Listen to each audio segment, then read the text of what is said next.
Okay, so welcome everyone to what is in fact our second Ivan hour for the ENC now ISMAR conference.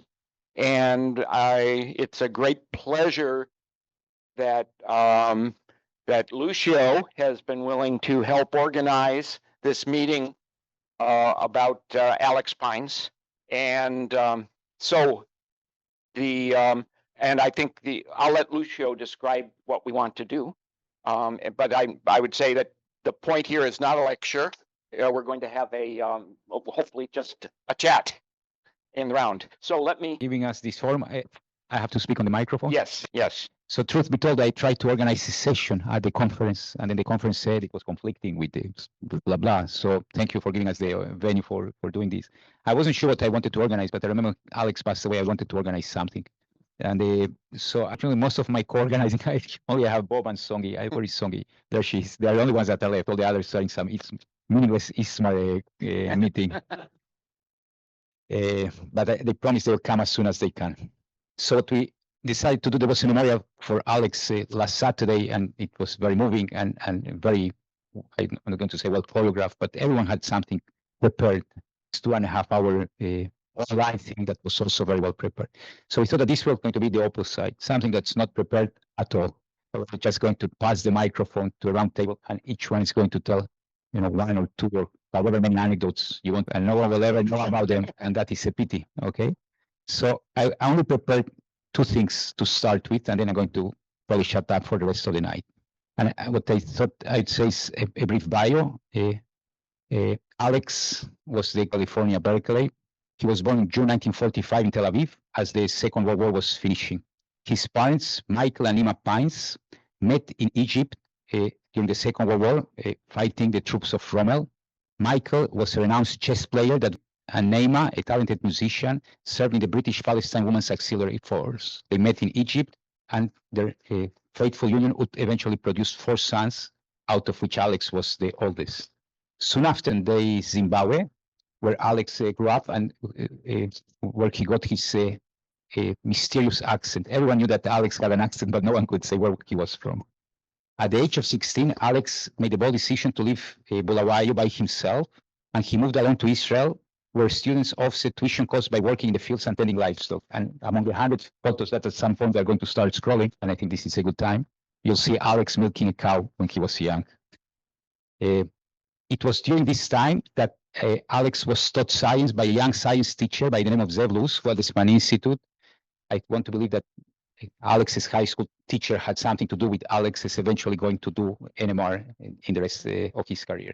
After completing high school, Alex got dual degrees in mathematics and chemistry at the Hebrew University, and he got a master with Professor Motke Rabinovich for a string of widely cited dynamic NMR papers. Linus Pauling's seminal book, The Nature of the Chemical Bond, whose mathematical elegance inspired Alex to pursue a PhD in chemistry. And when I went into Alex's office for the first time, he had 2 big photographs in his office, Pauling with his orange, exactly.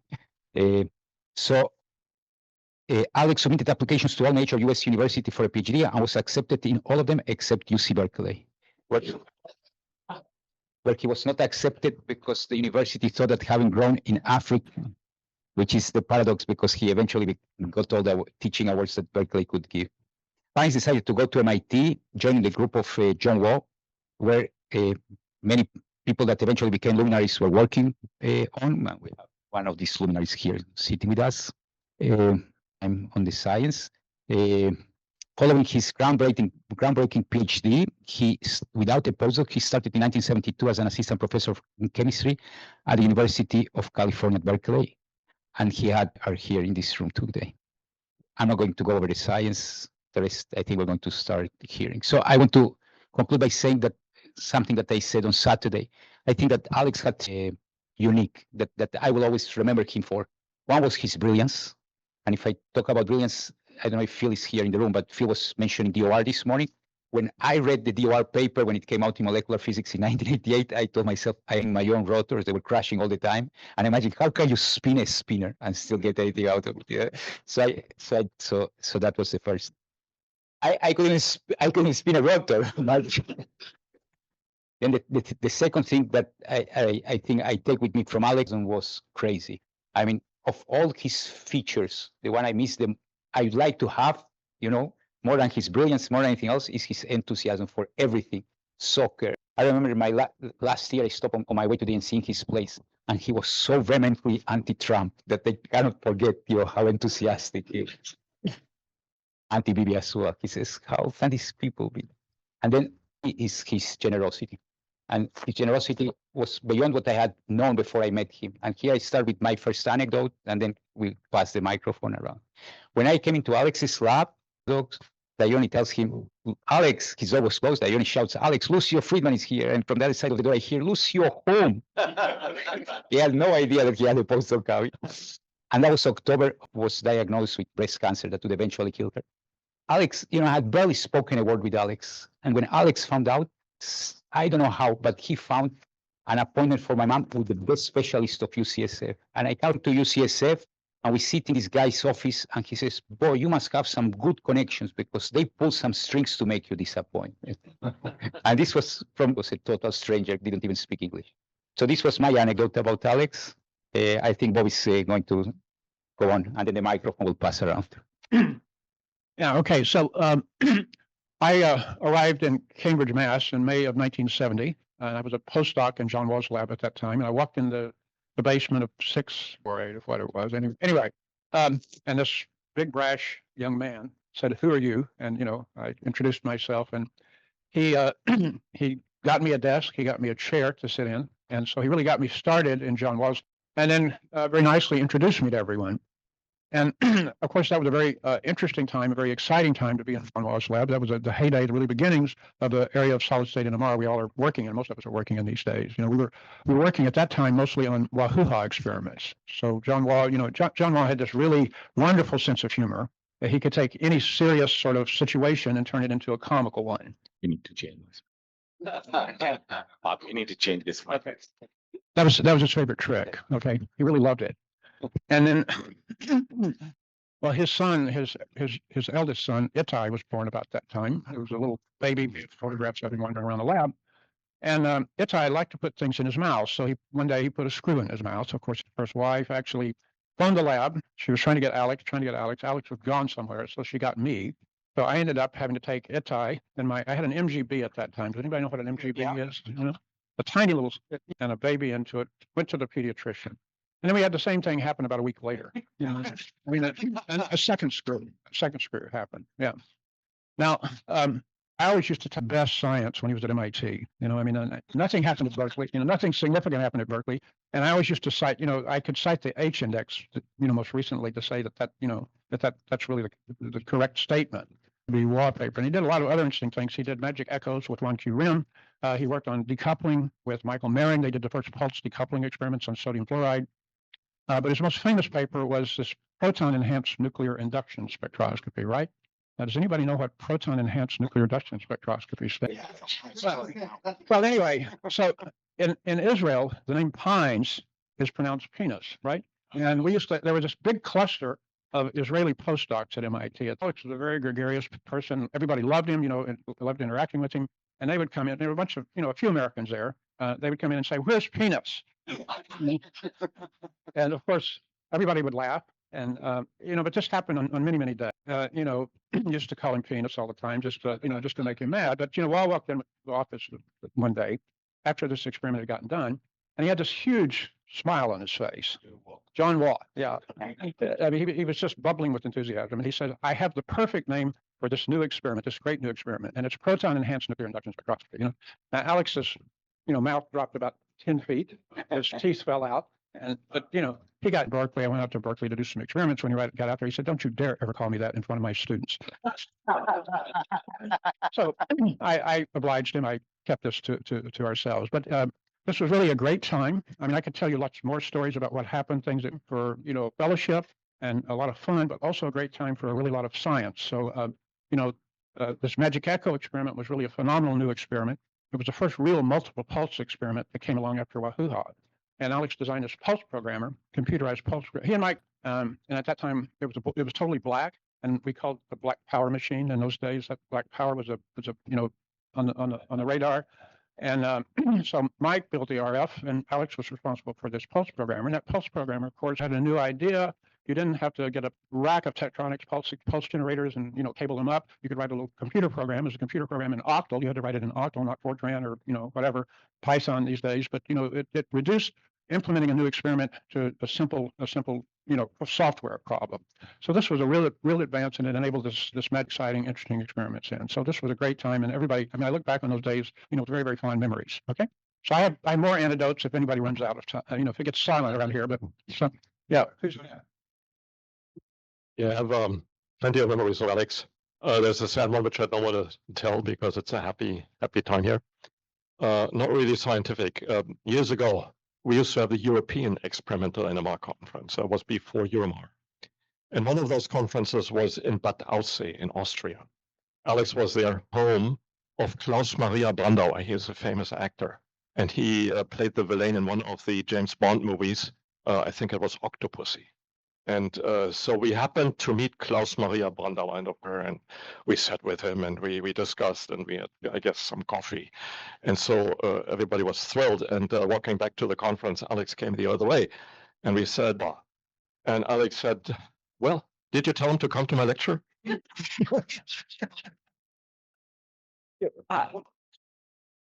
So by the time I came to the Pines Lab, which was 2001, I think all the serious science was, according to Alex, already done. And he was in the remote detection, ex situ, brain helmet. And one memory I have is because it was all about doing this novel, crazy experiment that Alex had cooked up, it meant that we had to build the probes ourselves, right? So whatever we built, held up barely, was all crooked, and I'm sure are the worst probes that you could build. So something we laughed about our own probes, and was thinking, yeah, we are inventing, it's only the best lab in lab in the that. And I think because we were told to do it ourselves, we learned to build and make everything happen with our own hands.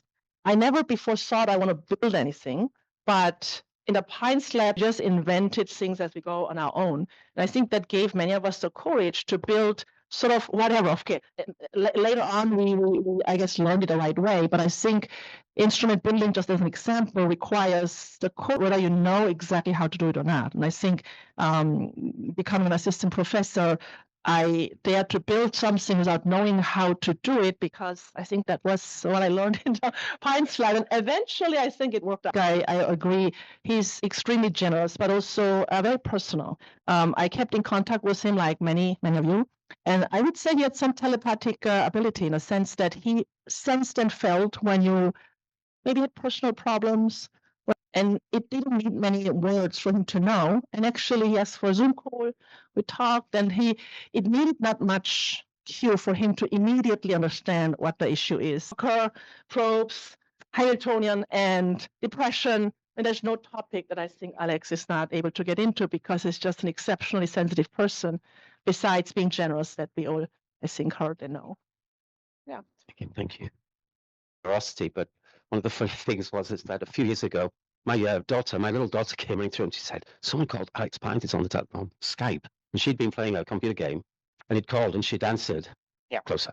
And I'd only been speaking to her for about 45 minutes before she gets rich. Ever since I learned about solid-state NMR, which was in 1980, which is probably before some people here were born, wanted to work with Alex, but I actually did supervisor as well, so that kind of tells you I'm very tough to manage. And I tried to work out, I was applying for a SCRC NATO fellowship, and I tried to contact Alex, and he offered to do 5 mid-Kelvin NMR with John Law. So John had agreed to, we'd already discussed a research project, and it's the day before my interview, and then he says, oh, I've got a great project for you. And I said, well, I've got a project with John Law, and Alex said, well, there's California and there's MIT. He says the weather is far better in California. I turned up as a very young postdoc, and it turns out that my first 2 payments from SCRC, as it was called in the time in the UK, did not. And I think I must have told someone in the group. And before I knew it, Alex came through to my desk and said, I think you need some money, don't you? And he just pulled out $2,000 and gave it to me. Right? You know, so it wasn't asked for or anything like that. It was the check they were sending to me in a brown envelope with second-class British stamp. They never arrived. Anyway, so the second part of this is he was also very generous as far as science was concerned. So there's, I think, right, this seminar was very, very special because we had a special visitor, Richard Ernst. And so he's going to be a whole day Friday seminar. So we're all there, we're waiting, and Alex comes in with Richard and introduces Richard to a special day. I want you all to tell Richard everything that you're working on and answer every question. Tony Blesky, Liz Abbott said, everything? Everything, Tony. And so Richard was smiling, and then Alex said, but I'm not going to be here. And he walked out, and yes, all day we just did this huge dump. But the other thing was with Alex as well, and cabbies and bets he was always going to lose. It was either a very bad bet or whatever. Anyway, so it's a few years later, at Clement Lakes, we used to have a symposium after the Rocky Mountain up in Schmidt, or late Asher Schmidt, unfortunately, and Kurt Zone. And Jim's getting very worried because Alex was very late in appearing. We're going to have the next morning 4-hour session of Alex giving us a mechanics tutorial. And so anyway, so I said, look, how much do you want to bet that Alex will turn up in his black t-shirt and jeans? And of course he would, right? 20 minutes later, Alex appeared in a black, and he came in, he says, hello, Dr. Johnson. Then he looked at Kurt Asher and Jim and said, don't bet with this man. I just walked in. I don't know what you guys are doing. Is there a criterion? I see. Wow, I mean, I was in Alex's lab for a long time. I started in 89, January 89. I left in spring of 93. It's a long time. Funny, I don't think I have conversations with Strata with a lot of people, but not a lot of long conversations with Alex. And usually they were very short and they're very intense. I mean, I remember one time, Lyndon and I would have all these sort of conversations, and at one point, Lyndon and I were trying in pathways and all these kind of things. And at some point, I think we like convinced ourselves that if we had a cross coil, we could directly excite +1 and not -1, with a pulse.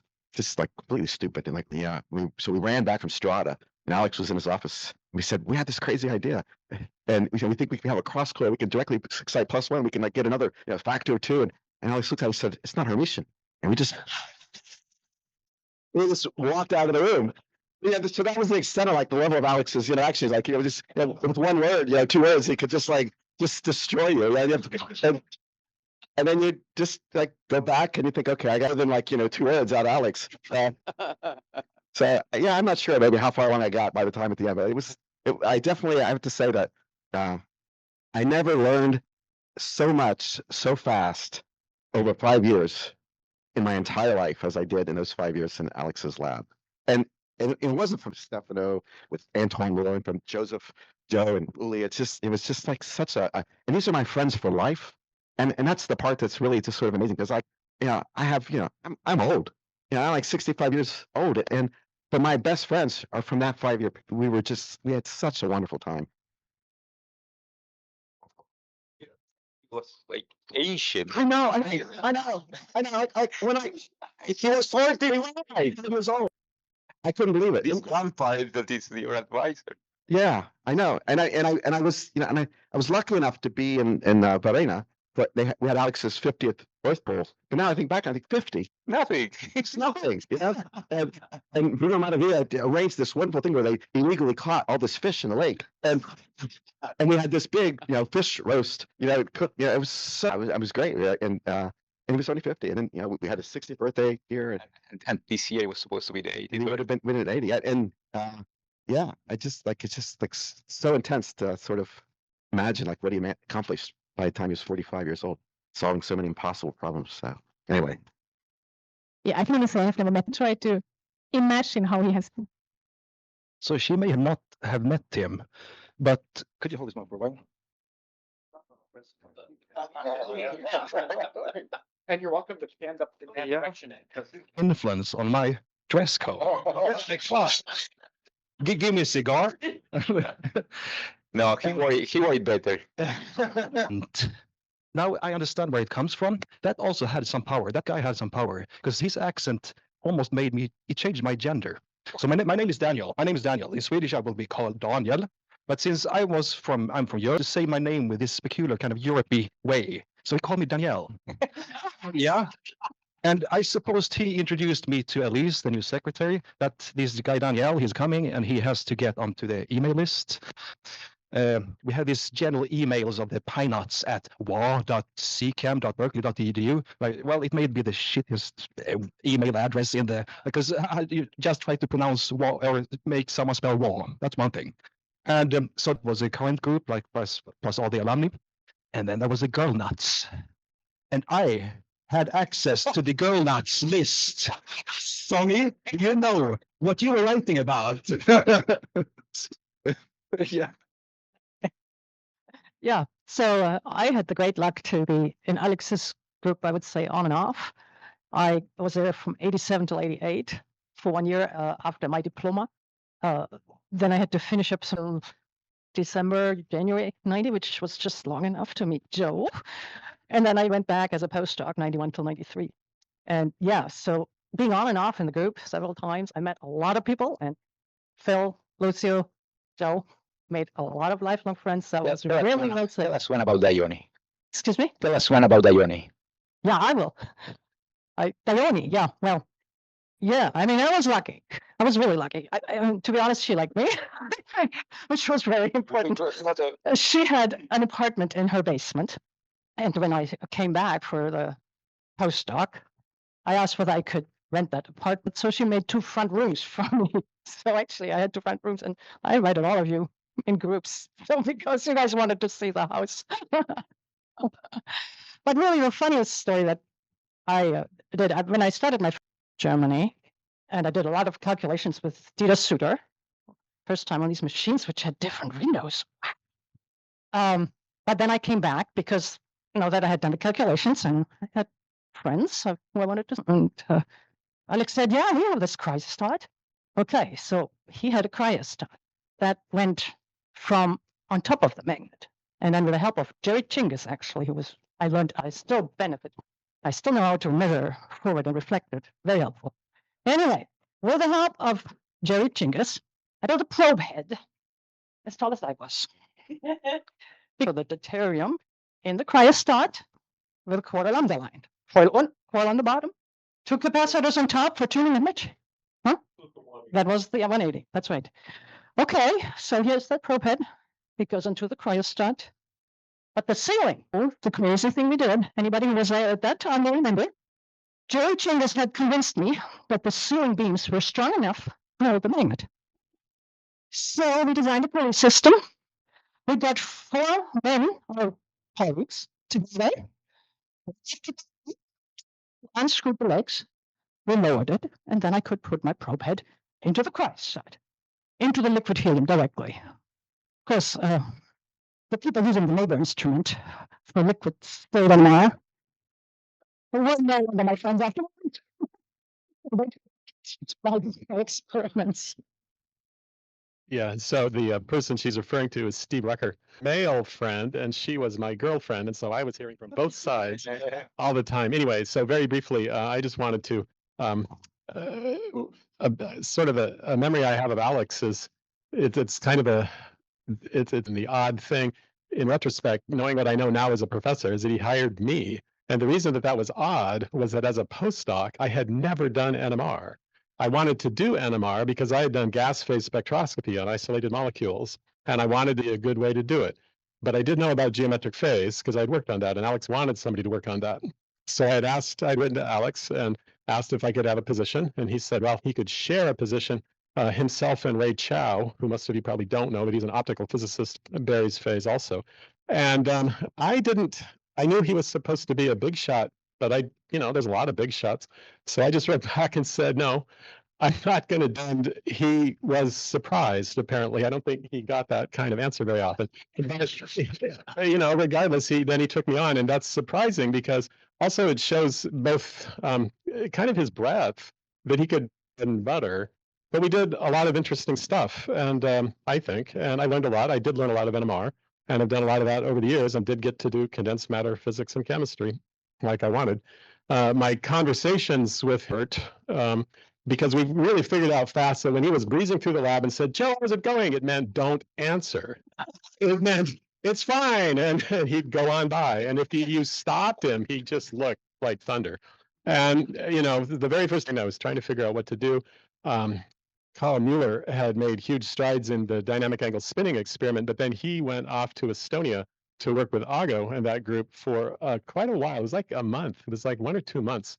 And so the project was at that moment, he looks around and says, "Schwarzenegger, do you want to learn some NMR?" And I thought, why else would I be here? So I said, yes. So I got onto the DIS project. And then the other conversations were interminably long. And I wrote with Alex a big, long review paper, and he really got excited about it. And he was really excited about something. I mean, it was just hours and hours, and you couldn't go to the bathroom, you couldn't get anything to eat. It just never ended. So that, it was completely hot and cold like that. But it was I got to know Phil, I got Uli, life partner, and so it was great. A lot of the rest of you. So anyway. I was not a pine nut. I feel like I learned maybe a third what I know from pine nuts. So no, just joking. So I went through the Pines lab was my first ENC, and I was a graduate student, and I was traveling with somebody that had gone to graduate school at Berkeley, and I just remember going through that lab and being amazed because I thought Bob's were not nearly as sentimental as the pine nuts.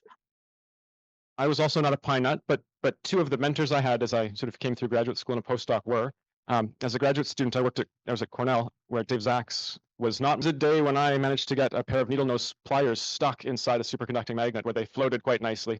And I didn't panic, but I sort of wandered around campus trying to talk to people who might have some advice. And I went to Dave Zaks, who's free about it till I was calm and relaxed. But I didn't take that advice. But Dave also told me a story of how when he had started in Alex's lab, I'm going to get some of these details wrong, and probably there are people here who know them better than I do. But what I remember he told me was arrived that Gary Drobny had been building a spectrometer for a year or so, and there was a reception going on. Press were there, and Dave was moving a gas cylinder from here to there, and there was a clang and a whoosh of cryogens. Thank you. But apparently this magnet was a magnet that had been by Oxford, and so this magnet that they'd been waiting for a year took a ship back to England where it was cut out of the cryostat and then went back to Germany and then back to England. And Alex took Dave into his office and said, "Everyone gets one mistake. That was yours." Yeah. Yeah. Yeah. Well, I spent a lot of time with Alex in his last few years, and it's informal. I'll say some fun stories about Alex, maybe some things that you might not have heard about. So I had a lot of undergraduates I was mentoring, and there was this one kid. His name was Timo Virtanen, and he was. I learned later that he was the national chess champion of Finland. And so I was very excited to have this kid working with me. He's a blazing smart. I took him to Alex and I said, "Alex, this is the national chess champion of Norway." And this turned out to make, so Alex looked at me and then he burst out laughing because the national chess champion of Norway is Magnus Carlsen. Was also the world champion. And Alex found that this guy couldn't tell the difference between Norway and Finland. So later he hired Timo to teach his grandson chess, and then he was giving him chess lessons and this and that. So that was a lot of fun. And yeah, speaking of Alex's generosity, so I met Alex 1 week before he died, and what he was found was blazing sharp. We were talking about the Pine Center and something else. But I so happened, since this is also informal, I have a recording of Alex's voice, voicemail, some random thing. It's not informational at all, but I thought it'll be nice to hear his voice. And so here it is. It's very recent, so let me see if it plays here. Oh, wait, I gotta. Wait. I shot this Alex on Sunday, 4:00 in the afternoon. So sorry if the timing may be ambiguous, but when you have a chance, you just. It was 2 months before he died, and he was calling me because he needed to write a recommendation letter for someone, and he needed me to write it. So yeah. I guess I was there, I don't know, from 97 to 2002. I overlapped with a bunch of you and a bunch of you went through things. But so the first one is remove us and work always, so in 24 and money. And so I had the feeling that I would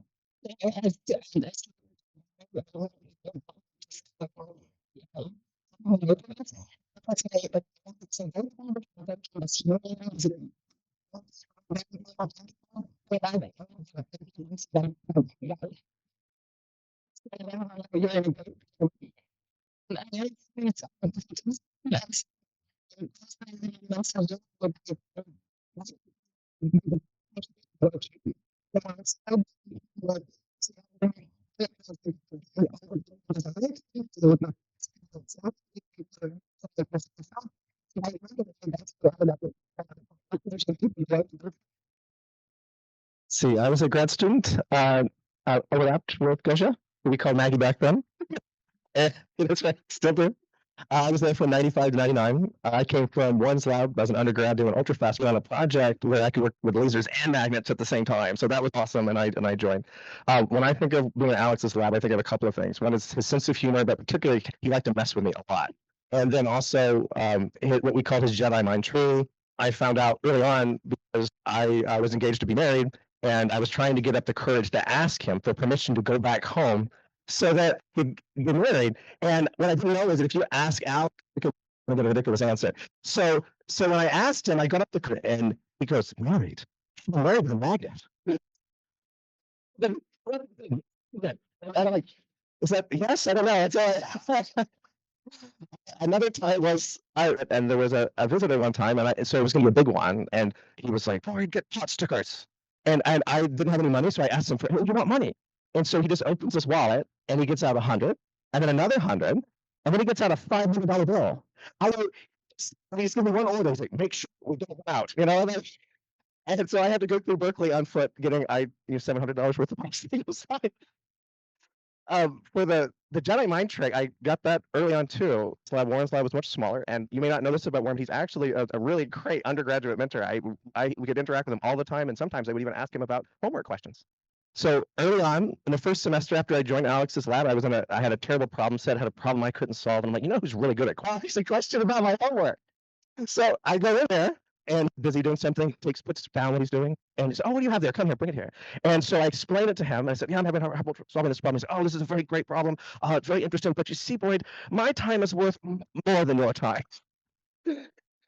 So in a way, with a wink in his eye, and I was like, "Alex Pines thinks I can solve this problem." And I did, so it was great. Like, okay. But what we kept running into it, where you'd have this experience, the Jedi mind trick, where it had, but he did it while you were awake, when you were adamant against the idea, and it would still somehow happen. And we would try individually, and it would happen to us. And so one time, I know Dave Laws and I and others were like, "Okay, we're not going to let it happen to all of us at once." Yeah. So we need to convince him it's a bad idea. So we went in and we had a nice long meeting with him, and then we came out and we started talking about how we were going to do this experiment. Like, God damn it, we did it again. We can think about those experiences a lot, and what a time it was.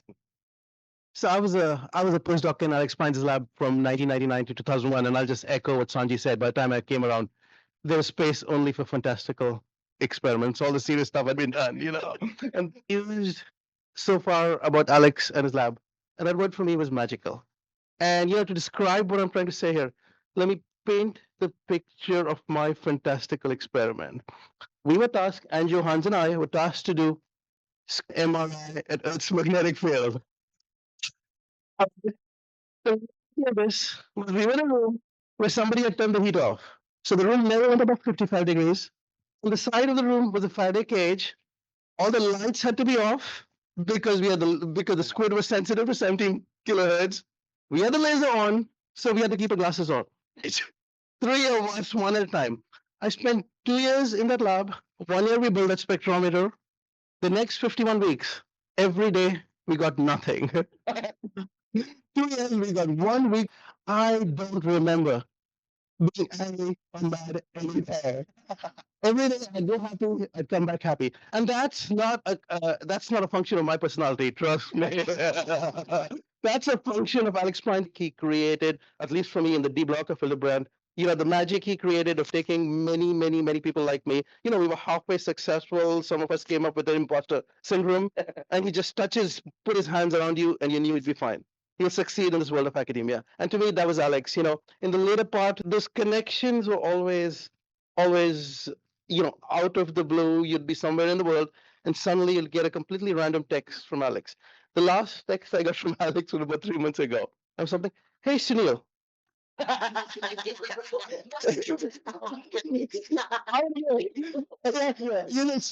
coach. Yeah, exactly. So I texted back to him. I said, Alex, what do you expect? I'm an EPL spectroscopist. He's like, no.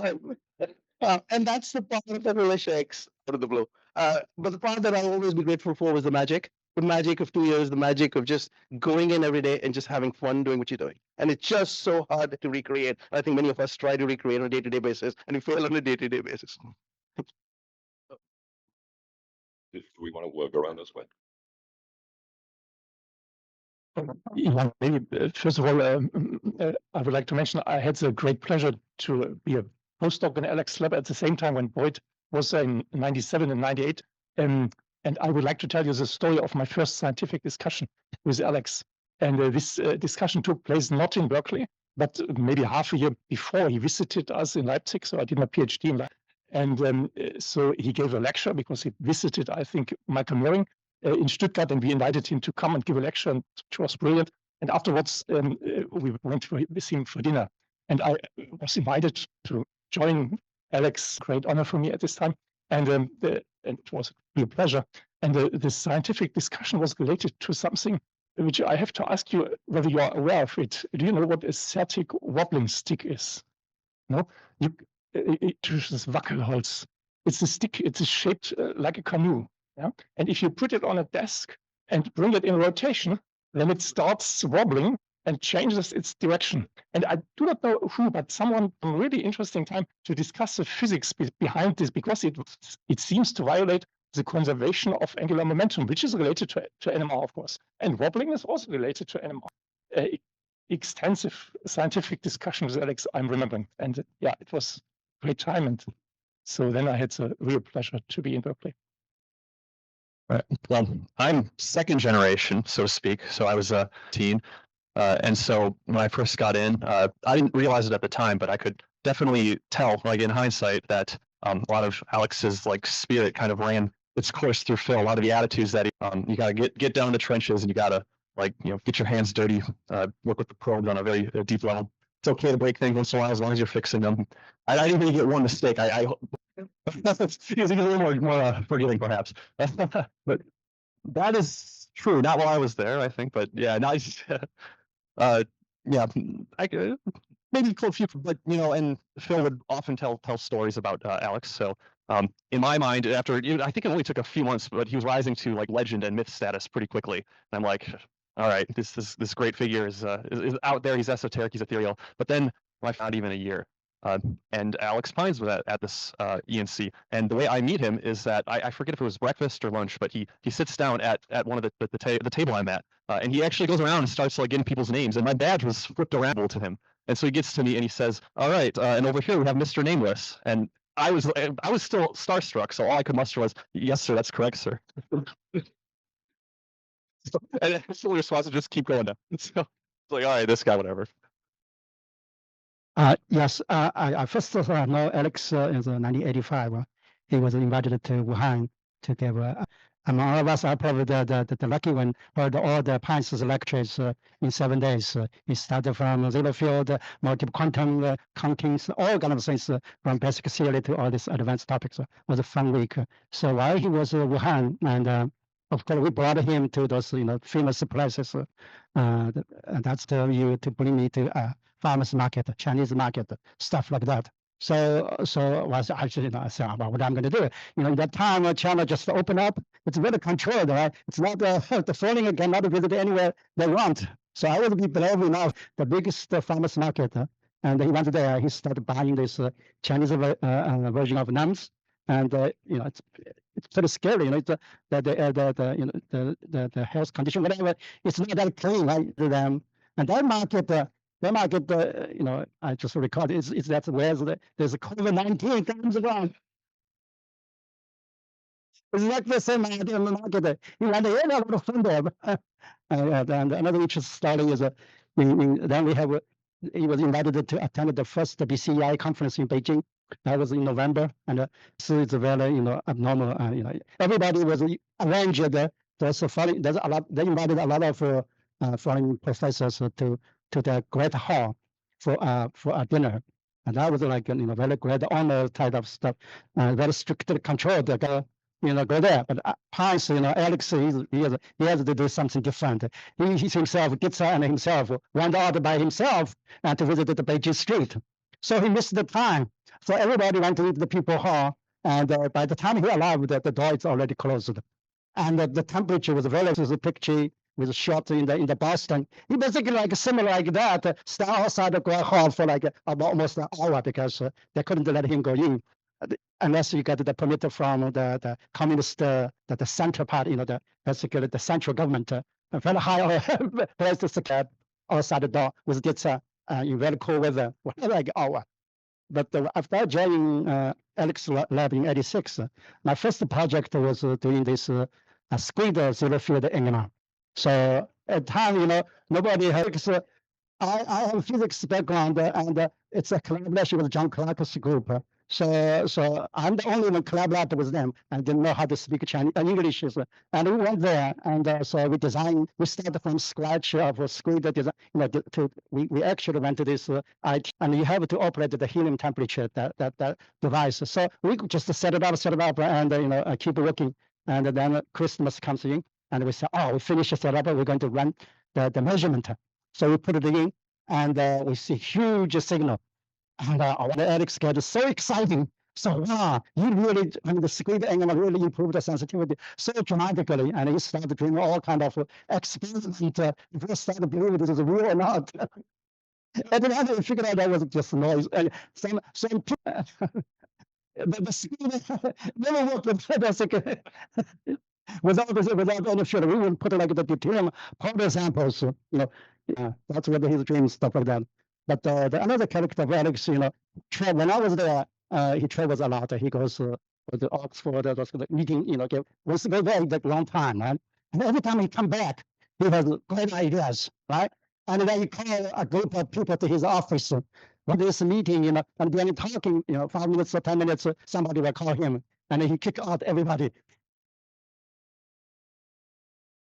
Yeah. Yeah. I went out and actually, Todd came and gave us a seminar to a small group of us about the DC squid. Were you a part of that? I think so, yeah. Yeah, so we fantastic. What an opportunity. Well, that time got squid introduced. Later on, he bought this commercial squid. Before we found commercial squid really from scratch. I always thinking either can build that time. I joined Berkeley in 2001 and left 2003 as a postdoc. At the time, I have overlapped with Songy and then Gosia, Sunil, and Dmitry. Yeah. So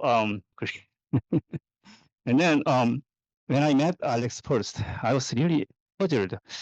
Oh, this gentleman is scientist or actor, philosopher, or even mafia boss.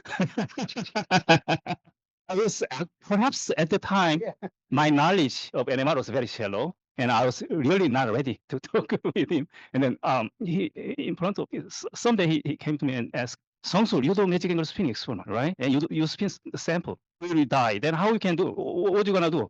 Can you spin the magnetic field? Something like that. I have no idea what I have to test. When I interviewed for my job, and he gave me very, very, the good letter, which I really didn't deserve. That I know. Yeah. I joined the Science Lab as a postdoc in 1979. When I first met him, I joined the group. I asked him that he just got the grant approved from the US Department of Energy to develop animal methods to analyze deuterated coal. And then I replied that I never heard of deuterated coal. And then he said, never mind, just do something interesting using deuterium NMR. And then the message saying that he needs some slide of this and that. And then when he come back, then he inspired the group with lots of ideas, and sometimes we are smoking our head and brains and try to figure out what to do and thought they always had. And one thing I also remember that his enthusiasm and inspiration, whenever I met him, I left his office, I was so full of enthusiasm and inspiration, and I was. Hi, this is Haijin here. I'm also considering my life, my academic life, is a quantum state between first generation pilots and second generation pilots. I did my postdoc with Alex 2011 to 2000, Professor Wu, and after Berkeley, I joined Sheffield, and luckily to have Bo Qing as my mentor. So I'm always either first generation, second generation. A lot of memories about Alex, but everybody talking about his dressing code, right? He's always wear a black shirt and jeans, and you can. Recent picture where we have a L-shaped sofa and all the students sitting, standing behind him. But the story behind it is we actually have another version of this picture where everybody wear a black shirt and take a picture. It was Halloween, exactly. John was there, we were at the same time. He a comment and said, "This looks like Steve Jobs' funeral." Was it big? You have this picture.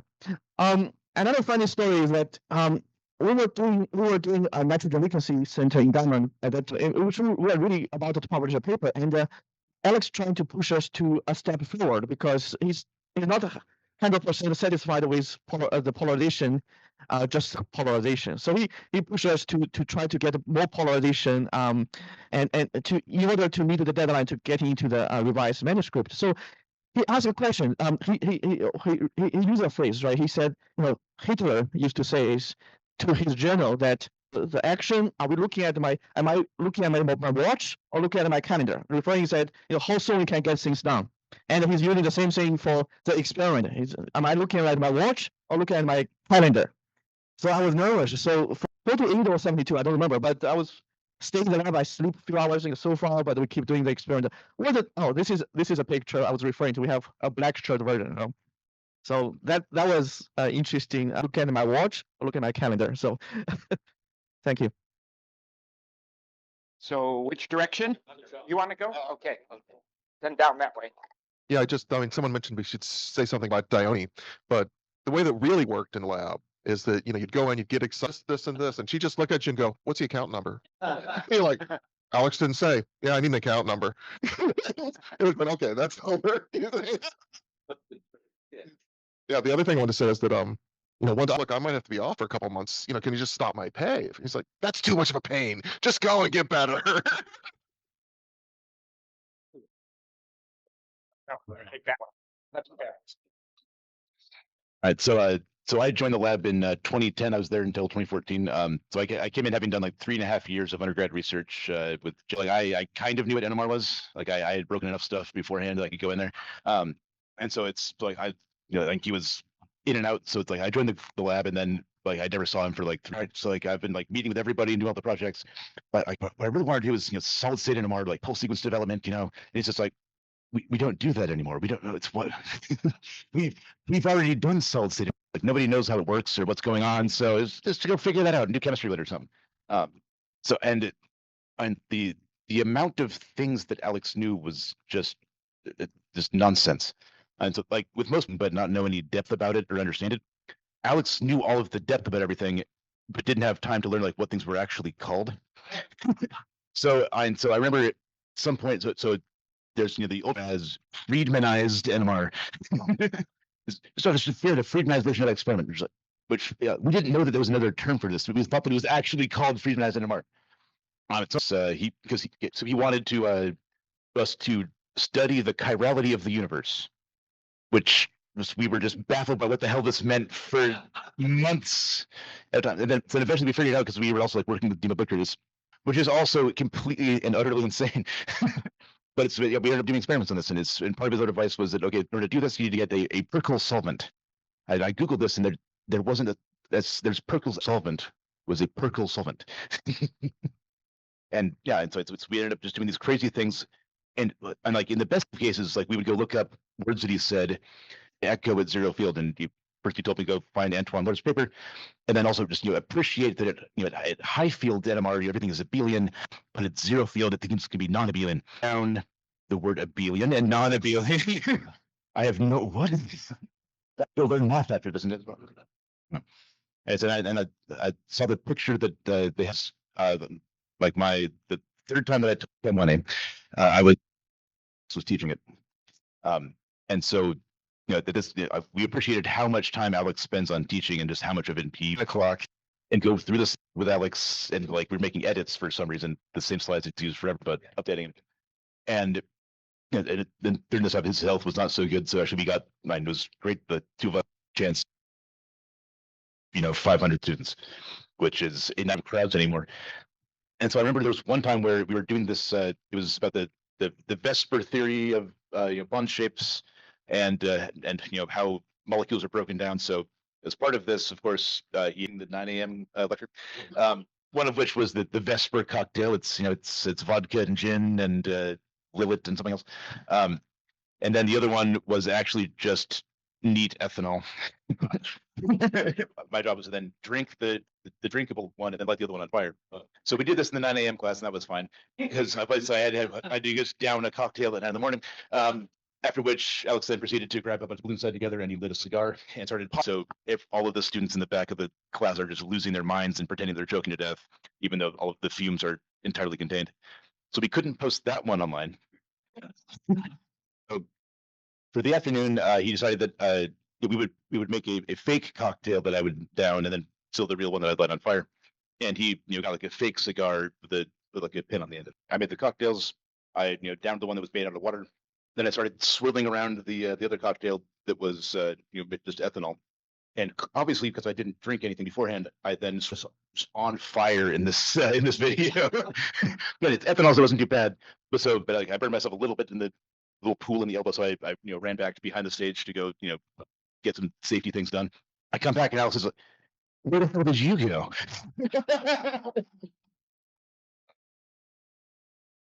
Lab from 2005 to 2009. My original stay was only planned for 2 years, but then I was there in the period when we had the move from Hildebrand to Stanley Hall. And I might share maybe two short episodes from that period, because I have fond memories of various types various long durations of project meetings in his office. So the first thing was that before the move happened, maybe 2 weeks before, the movers came in and they wanted to make an estimate how many boxes they need and how long it takes to bring stuff from different rooms to complete. And then they entered Alex's office that you might remember with these piles of prints in there from papers. And you sometimes had to look twice if he was behind one of those stacks. And the two moving people came in and just said, and he said, "Oh, don't worry, it took me 35 years to get this office full, so I don't expect you to get it empty in a day or so." And the other one was that, so I was overlapping with Tyler, who was over there. And in preparation of the move, we were taking care of the can. I think the oldest one we found was from 1945 or something like that. And there were some small vials handwritten with, I don't know if it was Herbert Zimmermann's full name or just HZ on it. So it was clear it was compounds from Herbert Zimmermann. And we were worried that they might be very valuable, and we didn't on top of it. So he had labeled everything, but you couldn't read it anymore after 20 years. So I gave Herbert, who was actually giving me a lot of assistance in bringing up the idea of spending my postdoc after being in Heidelberg with the Pines Lab, if we can toss them or not. Are they valuable? And he said, no, the valuable stuff is anyway in a small cigar box in Alex's desk. And I didn't know that. So I went during the next project meeting, we wrapped up some stuff and I said, well, we're making progress with cleaning out the bike room box. And that was the only time I caught him in surprise, because he turned around and said, "How do you know about the cigar box?" I was the moment. Said, "Oh, sorry, Herbertine. Yeah, well, I will take care of it. We will bring it over to Hildebrand." So I have a lot of fond memories of his spontaneous humor and these meetings in the office there. I don't know, Tyler? Yeah, life and I overlapped. John and I overlapped. I was one of the later pilots to start in 2006. It made me feel like he really cared about my own individual interests. And one thing that I really was first just intrigued by and then really got passionate about was teaching. For 1A, I was at GSI for 4A, so that's like the advanced freshman chemistry class when Alex and Rich Sakeley were team teaching, and that was quite a pairing of personalities right there.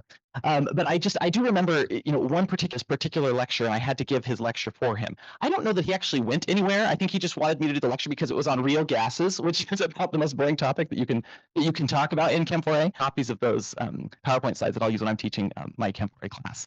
So that's something that was really special to me. And he also supported me when I wanted to take, as a graduate student, still take an adjunct to pre-nursing students. So I appreciate that he not only was very research oriented, but he let his students focus on teaching. The other thing that I remember, I don't have all of the details clear in my head about this one, but after I learned that Alex had passed, I was texting. I told him this had happened, and one of my brothers reminded me of this particular story.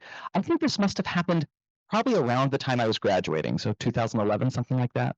I had at least one of them, maybe two of them were kind of doing a lab tour with me, exactly where I'd gone to the restroom, and I came back and they were gone. And I'm looking around. Turns out Alex had brought them into his office to talk to him, which I thought was, wonderful. I saw them. Oh, look, nice that you met Alex. I said, I don't know, but he just taught us how to milk a cow. And I remember, and Lucia set this up, and there's that picture. They reminded me that very clearly, you don't milk a cow like this. You have to use the soft part here. Like this cow milking. I think it's been 90 minutes. I think it's been fun. I think I'll just close by saying that related to what you were saying about failing and not feeling it, and what Phil was saying about the company. My recollection of being in Alex's group is that no matter if your experiment succeed or not, you thought you were at the moon and invincible and you'd come back tomorrow. And I have to say that after you leave that lab, you never get that feeling again. That was fun. Well, I thank all of you. What a wonderful evening this has been. And thank you, Lucio, for putting it all together. And so, everyone off to your last drinks.